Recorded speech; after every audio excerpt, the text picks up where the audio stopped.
নমস্কাৰ বন্ধু বান্ধৱীসকল, সংগীতা ৱৰ্ল্ড অন্য এটা ভিডিঅ'লৈ আপোনালোক সকলোকে স্বাগতম জনাইছোঁ। কি খবৰ আপোনালোকৰ? আশা কৰোঁ সকলো ভালে আছে আৰু আপোনালোকৰ আশীৰ্বাদত ময়ো ভালে আছোঁ। আৰু আজি হৈছে গৰু বিহু। যিহেতুকে বহাগ বিহু আমাৰ ষ্টাৰ্ট হৈ গৈছে আৰু আজি হৈছে গৰু বিহু। আৰু গৰু বিহু বুলি মই অৱশ্যে বিহু বুলি স্পেচিয়েল যদিও একো বনোৱা নাই, কিন্তু আজি ৰাতিপুৱাই ভাবিলোঁ ইহঁতক ব্ৰেকফাষ্টত অকণমান ভালকৈ কিবা এটা বনাই খুৱাওঁ বুলি, যাৰ কাৰণে মই পুৰি বনালোঁ আৰু অকণমান চব্জি বনালোঁ। গতিকে ভিডিঅ'টো ষ্টাৰ্ট কৰিবই পৰা নাছিলোঁ। ৰাতিপুৱা দৌৰা দৌৰিকৈ কাম কৰি পেলাই মানে এইখিনি ৰেডি কৰি দিবৰ কাৰণে ভাবিলোঁ, যিহেতুকে বাকীখিনি কাম হ'লে এতিয়া আমি খোৱা ষ্টাৰ্ট কৰিম, গতিকে ভিডিঅ'টো ষ্টাৰ্ট কৰিয়ে দিওঁ। গতিকে বলক আপোনালোকে মোৰ লগত চাই থাকক।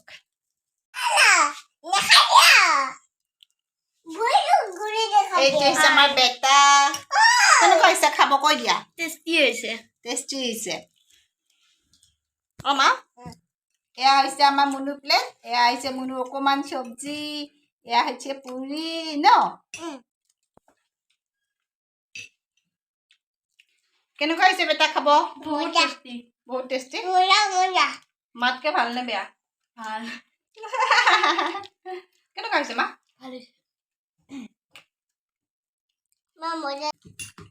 এয়া হৈছে পুৰি আৰু এইটো হৈছে চব্জি। চব্জিটো বনাইছিলোঁ আজি মই চয়াবিন, আলু আৰু অকণমান বুটৰ দালি দিছোঁ, যাতে অকণমান টেষ্টটো ভাল হয় খাবৰ কাৰণে। বনোৱা মানে কি খাবৰ কাৰণে বহুত ধুনীয়া হৈছে, মাংসৰ নিচিনা হৈছে একদম। কিন্তু বনোৱা ষ্টাইলটো নৰ্মেলি আমি চয়াবিনৰ চব্জি যেনেকৈ বনাওঁ তেনেকৈ নহয়। অকণ মই নিজে ভাবিলোঁ অকণ ভালকৈ বনাওঁ, কিন্তু ভিডিঅ' কৰিব নোৱাৰিলোঁ দৌৰা দৌৰিকৈ বনোৱাৰ কাৰণে। ইহঁতৰো ভোক লাগি আছিলে। নেক্সট টাইম যেতিয়া বনাম তেতিয়া মই আপোনালোকৰ লগত ৰেচিপিটো শ্বেয়াৰ কৰিম কেনেকৈ বনাইছিলোঁ, কিন্তু খাবৰ কাৰণে কিন্তু সঁচাকৈ বহুত ধুনীয়া হৈছে। কি মা?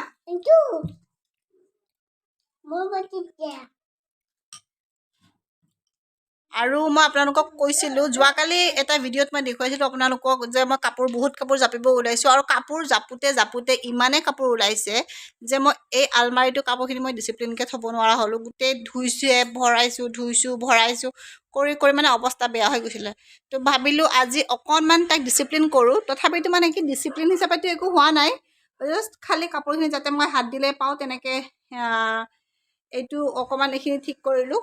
তাৰপিছত এইটো অকণমান এনেকৈ ঠিক কৰিলোঁ, অকণমান হাত দিলে পোৱাকৈ। বাকী এইখিনি বাৰু ঠিকেই দেখুৱাইছে আপোনালোকক। বাকী এটা এয়া এনেকৈ মানুহটোৰ চাৰ্টখিনি এনেকৈ থৈছোঁ। আৰু বাকী মোৰ এই আলমাৰিটোতে মই আধাখিনি আৰু চাফা কৰিব বাকী আছে। সেইটো হৈছে মোৰ এই অৱস্থা। ধুইছোঁ পিন্ধিছোঁ আৰু এনেকৈ মোৰ বিচনাৰ অৱস্থা এয়া হৈ আছে। মই মানে কাপোৰ শেষ কৰিব পৰা নাই জাপি।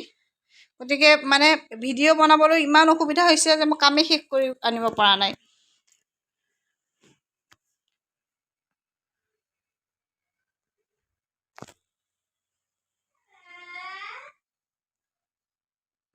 আৰু এতিয়া সন্ধিয়া হ'ল, সন্ধিয়া মানে 6:30 বাজিছে। আজি অকণমান মই সন্ধিয়াৰ সাঁজটো অকণ বেছিয়ে সোনকালে বনাম বুলি আহিলোঁ। যিহেতুকে বিহু ভাবিলোঁ অকণ বিহু চাব যাম, তাৰ কাৰণে মই আজি বনাব লৈছোঁ এয়া চিকেন। আৰু চিকেনখিনি মই মেৰিনেট কৰি থৈ দিছোঁ, আগতে মেৰিনেট কৰি থৈ দিছোঁ। আৰু লগতে এয়া পিঁয়াজৰ পেষ্ট আৰু এয়া আদা নহৰু অকণ পেষ্ট কৰি লৈছোঁ। লগতে বিলাহী দুটামানো কাটি দিব লাগিব ইয়াতে। আৰু যিহেতুকে মাংস বনামেই সন্ধিয়া সময়, মই যিহেতু চাহ খাই ভাল পাওঁ, গতিকে এয়া মই উঠাই দিছোঁ অকণমান চাহ। মোৰ চাহ ৰেডি হৈ আছে, চাহো খাই থাকিম, লগতে মই মাংস বনাই থাকিম। মাংস খাব, ভাত নাখাই পেলাই যেতিয়া গাটো বহুত বেয়া। যিহেতু কালি সিহঁতে চণ্ডীগড়ৰ পৰা আহি পাইছে আৰু ৰেষ্টটো পোৱা নাই। সিহঁতে পৰহি ৰাতি 2টা বজাতে ওলাইছিলে আৰু কালি আহি পালে সিহঁতে। ফ্লাইট লেট আছিল বুলি সিহঁতে দিল্লীৰ পৰা আহোঁতে দেৰি হৈ গ'ল। আৰু এয়াই, গতিকে আপোনালোককো অকণমান দেখুৱাই যে মইনো আজি কেনেকৈ বনাওঁ মাংসটো, আপোনালোকক অকণমান শ্বেয়াৰ কৰিম। মই বেছি বিশেষ স্পেচিয়েল একো মানে নবনাওঁ, চবেই যেনেকৈ বনায় তেনেকৈ বনাম। তথাপিতো মই আপোনালোকক দেখুৱাই যাম বুলি ভাবিছোঁ। গতিকে বলক আপোনালোকে মোৰ লগত চাই থাকক। আৰু এয়া মোৰ চাহ ৰেডি হৈ গ'ল, স্পেচিয়েল চাহ। আচলতে মই চাহকাপ অকণমান বেছি গাখীৰতে খাই ভাল পাওঁ। এবাৰ উঠাই দিছোঁ কেৰাহীখন গৰম হ'ব দিছোঁ। তাৰপিছত বাকীখিনি মই দি যাম।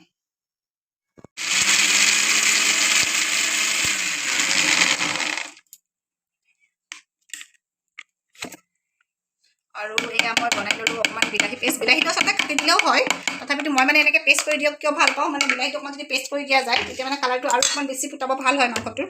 আৰু মই বেছি জলকীয়া ইউজ কৰিব নোৱাৰোঁ, কাৰণ আৰু এতিয়া মই কেৰাহীখনত দিম অকণমান তেল ঢালি দিম।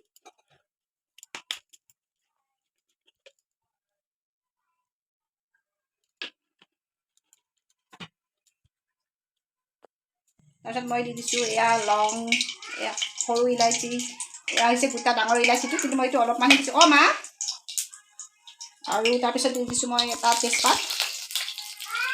মা ৰ'বা।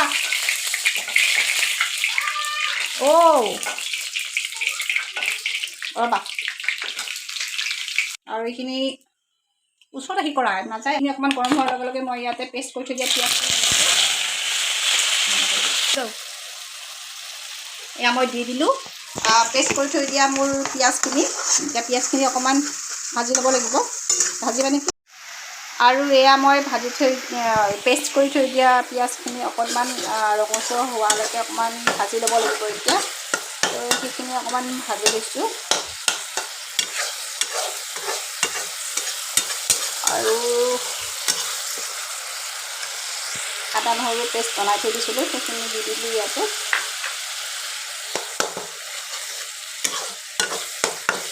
আৰু এয়া আদা নহৰু পেষ্টটো ৰেডি হোৱাৰ লগে লগে ইয়াতে মই দি দিছোঁ, আদা নহৰু পেষ্টটো ৰেডি হৈ গৈছে প্ৰায়, দেখিছে আপোনালোকে ইয়াত কালাৰ তেল ওলাইছেই। আদা নহৰু আৰু বিলাহী যিটো পেষ্ট বনাইছিলোঁ, অৱশ্যে কেমেৰাত ইমান মানে কালাৰটো আৰু এয়া মোৰ মছলা ৰেডি হৈ গৈছে। ইয়াতে মই এতিয়া দি দিম চিকেনখিনি। এই চিকেনখিনি মই দি দিম। ইয়াতে মই মেৰিনেট কৰোঁতে বিশেষ একো দিয়া নাছিলোঁ, অকণমান হালধি দিছোঁ, আদা নহৰু পেষ্ট দিছোঁ, আৰু পিঁয়াজৰ পেষ্টটো বনাইছিলোঁ সেইটোও অলপমান দি দিলোঁ বাৰু, আৰু অকণমান মিঠাতেল। সেইখিনি দিয়ে মই অকণমান সময় মেৰিনেট কৰিব দিছোঁ। মেৰিনেট কৰিলে মাংসটোত মছলাটো তাৰমানে সোমাই যায়, সোমালে তেতিয়া মাংসটোৰ টেষ্টটো আৰু বেছি ভাল হৈ আহে। আৰু এয়া মই দি দিলোঁ মোৰ মাংসখিনি ইয়াতে।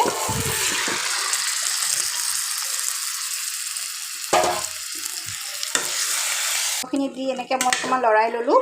লৈ ইয়াত যিখিনি মছলাত মানে যিটো বাচনত মই মাংসখিনি মেৰিনেট কৰি দিছিলোঁ, তাত মছলা অলপমান থাকি গৈছিলে, তো সেই মছলাখিনি অকণমান পানী দি মই ইয়াতে দি দিলোঁ, মাংসখিনিতে দি দিলোঁ, যাতে কেৰাহীখনতো লাগি নধৰে আৰু মছলাখিনিও তাত সোমাই যায়। গতিকে এনেকৈ মই অকণমান সময় মাংসটো এতিয়া মই ঢাকনি দি অলপ অলপকৈ ফ্ৰাই কৰিম।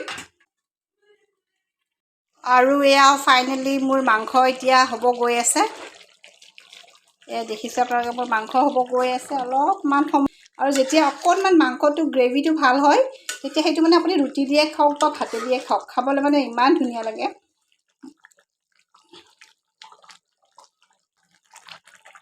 মই বহাই দিছোঁ আৰু অকণমান চিকেন। সেইখিনি আচলতে সৰু ছোৱালীজনীৰ কাৰণে, তাইক অকণমান বইল কৰি পেলাই দিম বুলি কুকাৰটোত অকণমান চিকেন বহাই দিলোঁ, বইলে কৰি দিছোঁ।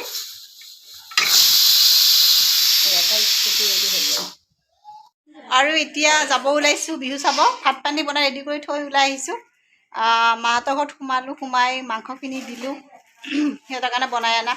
তাই গা বেয়া বুলি তাই নাযায়, ভণ্টিহঁতে কোনো নাযায়, গতিকে আমিয়ে যাওঁ বুলি ভাবিলোঁ আজিৰ কাৰণে। এয়া হৈছে মোৰ ভনী জোঁৱাই।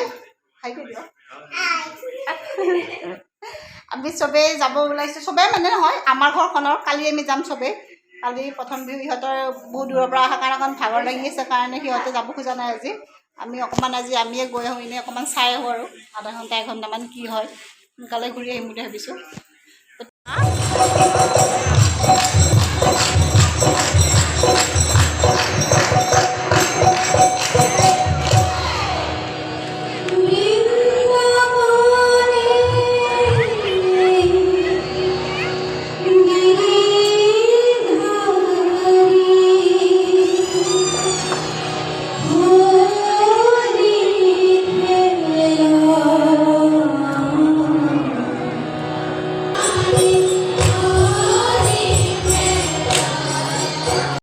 এতিয়া আমি নুনমাটি বিহুতলীত যাবই ওলালোঁ। আজি বিশেষ ভাল অনুষ্ঠান একো নাই বুলি মানে। আৰু এনেকৈ বিহু পূজা চাব আহিছোঁ যেতিয়ানো আমি বেলুন নোলোৱাকৈ কেনেকৈ যাওঁ। গতিকে এজনীয়ে কান্দি আছে, ডাঙৰজনীয়ে কান্দি আছে আইচক্ৰীম খাবৰ কাৰণে, সৰুজনীক লাগে বেলুন। আৰু এয়া সৰুজনীক বেলুন দি আমি লাহে লাহে যোৱা আৰম্ভ কৰিলোঁ, যাব আমি ওলালোঁ। আৰু তাই চাওকচোন, তাইৰ মুখত কিমান যে ফূৰ্তি বেলুনটো পাই পেলাই, কিমান যে কথা কৈ আছে। গতিকে এনেকৈ আজি দিনটো আমি এনেকৈ পাৰ কৰিলোঁ। যদি আপোনালোকে মোৰ ভিডিঅ'টো চাই ভাল পায় তেতিয়াহ'লে প্লিজ এটা লাইক কৰি দিব, আৰু যদি মোৰ চেনেল ফাৰ্ষ্ট টাইম আহিছে তেতিয়াহ'লে প্লিজ ছাবস্ক্ৰাইব কৰি দিব। তেতিয়াহ'লে আজিলৈকে ইমানেই, বাই বাই।